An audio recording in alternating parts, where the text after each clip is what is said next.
Meron akong isang IQ question dito sa taas. At ang sabi, a man was born in 1995 and died in 1953 in 1953. How is this possible?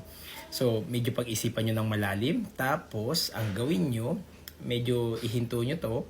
Tapos, pag-isipan nyo malalim at mamaya sasabihin ko sa inyo. So, bibigyan ko kayo ng mga ilang seconds para pag-isipan paano nangyari to. Tapos, sasabihin ko yung sagot. Okay? Again, a man was born in 1995 and died in 1953. How is this possible? Okay, bigyan ko ng mga 5 seconds. 1, 2, 3, go.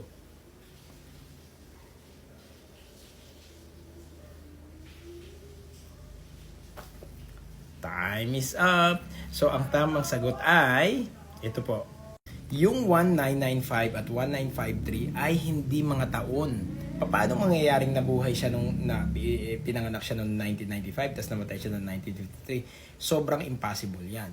So, ang pinakang posibleng nangyari lang dyan ay yung 1995 and 1953 ay mga room numbers sa ospital. Siya ay ipinanganak doon sa room number 1995 tapos kinalaunan namatay din siya doon naman sa room 1953, same hospital.